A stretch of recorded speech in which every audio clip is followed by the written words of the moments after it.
Welcome to another installation of Chaos Theory featuring the spookiest boy of them all, Fresh Prince of Darkness, Kelvin Chaos. So I'm going to teach you how to play Vixen by Miguel. So it's 3 chords.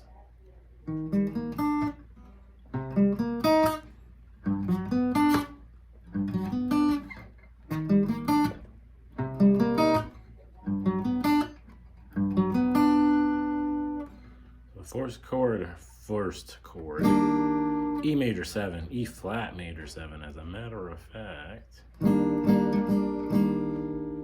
So you're gonna have your 4th finger on the 6th fret of the 5th string, the E flat note. Then your 3rd finger is gonna be on the G, which is the 3rd, and that is, that's the 3rd, there's a G. 5th fret. Then you're going to be barring across the 3rd fret, and that's going to give you, you're going to have the 5th, then the 7th, then another 3rd. So why are you saying all these numbers? So those are the numbers of the scale degrees that make the chord quality. The chord quality is like what makes the chord sound like that chord. So the major 7th chord, to me, sounds kind of melancholy, sounded bittersweet a little bit. So it's the 1st chord, E flat, major 7, or you can play it here. You're gonna bar across the 6th fret. That's your root again, E flat. And then you got your 3rd finger on the 8th fret, that's your B flat, that's the 5th. 2nd finger is gonna go on the D note, which is the 7th, and then that pinky there is holding down your 3rd, which is a G, and that sounds like this. And you can hammer into that G, and that gives you that classic R&B sound. And then the next chord is C minor, so you're gonna bar across the 3rd fret. You're gonna have C right there. There's the G, that's your 5th. That's your 7th is B flat. And that is your 3rd, which is E flat, and then another 5th.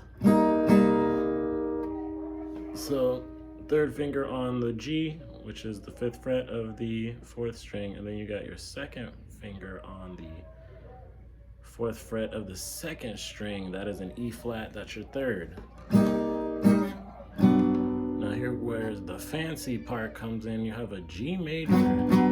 How does that relate to the key of E flat? It does not. You're raising the 5th there. You're raising your 5th from a B to a B flat. Sorry, it's from a B flat to a B. And that comes out of the whole tone scale, this particular movement. Or you can also think of it like this is your 4, this is your 2, and then that could be your major. You can have a, let's see, what would that be in the key of? I'm in the B flat, 2, then that's 6, right? That could be a 6 with a raised 5th.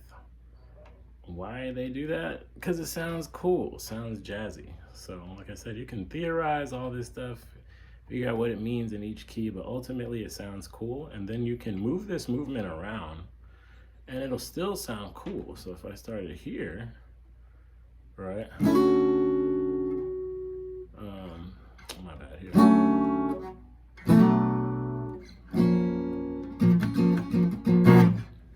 So I started on the D this time, went to B minor, F sharp, major 7.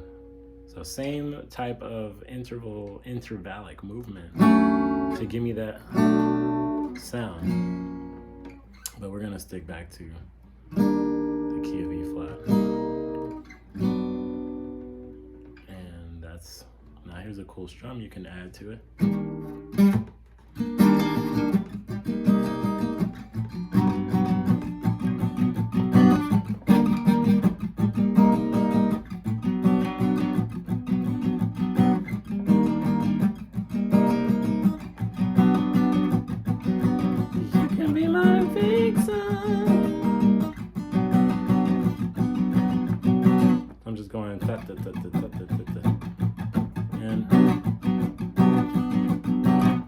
Just kind of squeezing my chord shape when I want some sound out there. So I'm thinking tap, tap, tap, tap, tap, tap.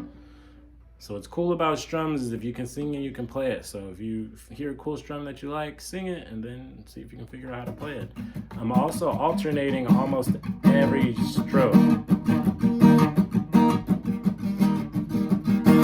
So I keep the rhythm in the right hand like a drum, very steady. And then in my left hand, you know, I'm just squeezing on the beats that I want those notes to come out. All right, lastly, you could do this. So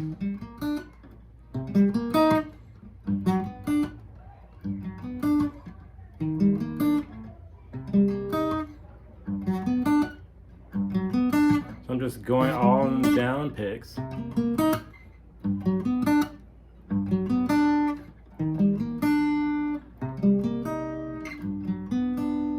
Now to get this right, you got to make sure all the chords are pressed all the way down, which can be difficult on acoustic guitar, but just practice some of these exercises that I gave you to make your hands strong like this, and that should be no problem for you. All right, y'all, it was a pleasure hanging out with you. You got more requests, send them my way. I want to help you guys get really good at whatever it is that you're trying to play, rock, R&B, pop, soul, metal, whatever it is. All right, y'all, see you next time. Catch you later, nerds.